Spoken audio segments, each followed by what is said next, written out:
Hi everyone, I'm Nate and welcome to Elevate with Nate, a place for learning, growth and self-improvement. Join me as we explore a wide range of topics, sharing insights and new knowledge from my personal learning journey.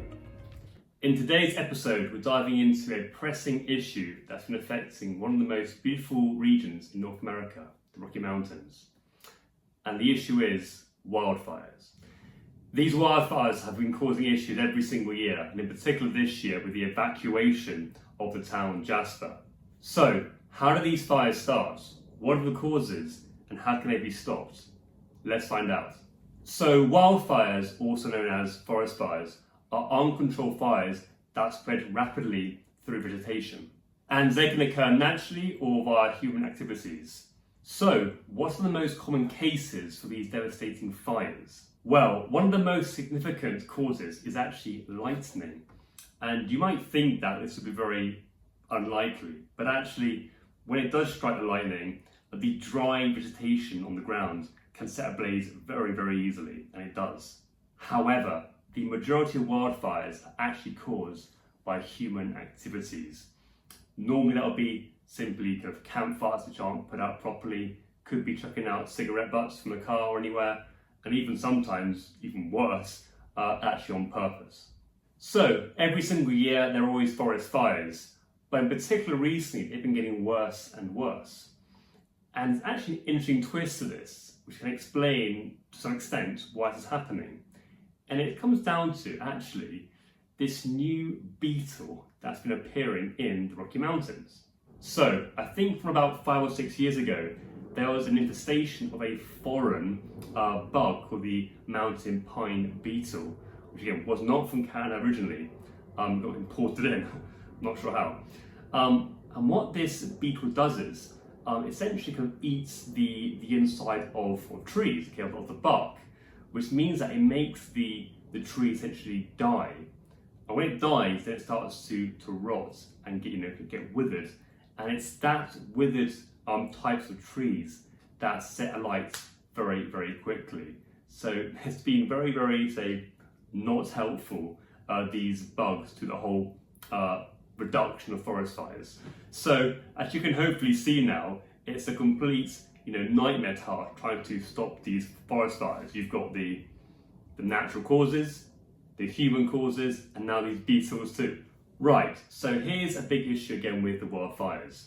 Once they start, they spread very, very quickly.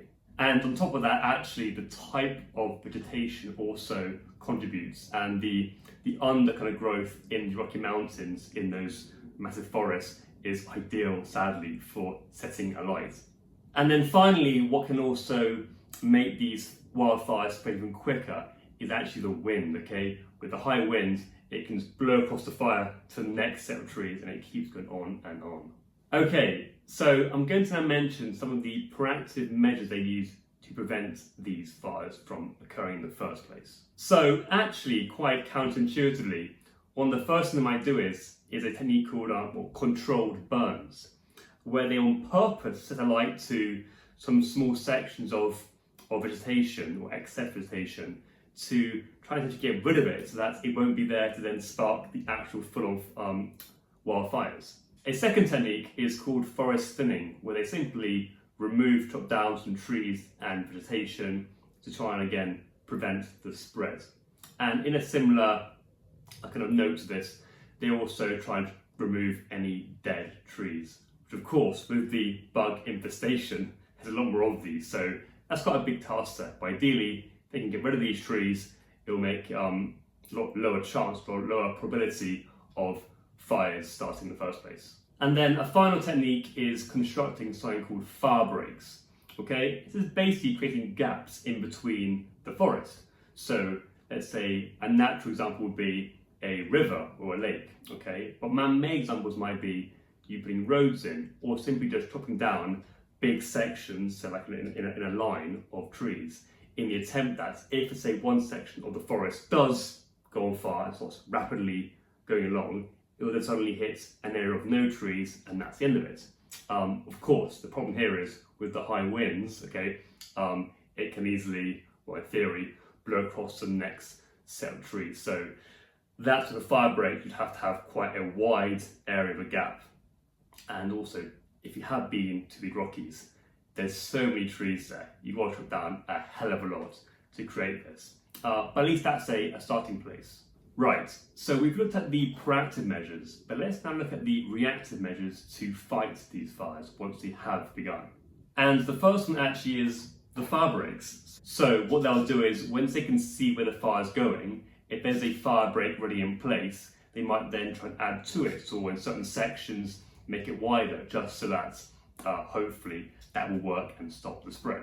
And then secondly, and probably more commonly to most people, is the aerial water drops. So they'll have helicopters or planes to take water and drop it onto the flames. So these helicopters can carry a wide range from 100 to 3,000 gallons, that's roughly 400 to 11,000 litres of water to dump on these fires. Now, of course, the problem here is that once it's dumped, you have to go to the next nearest water source, which at least for helicopters, they can use lakes and rivers to pick up some water and go back to the fires. Whereas for the planes, they can carry a lot more water. They can carry from 12,000 to even 19,000, some of the bigger planes. But of course, once they've used that, they need to properly land, get some water and get back in the air. So you've got the pros and cons there for using the helicopters or the planes.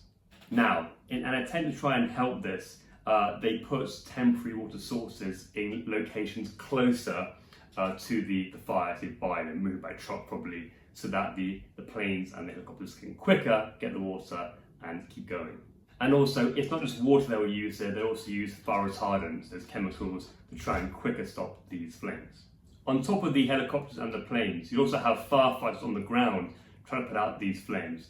But of course, it will depend on the severity and the large scale of the wildfire. However, the good thing is there's now advanced monitoring systems, so that could be satellites, drones, lookout towers, in an attempt to, when they can notice any flame starting to occur, get it quickly before it grows out of hand. Of course, they can't, so they don't win them all, but there'll be many fires which we put out without people knowing.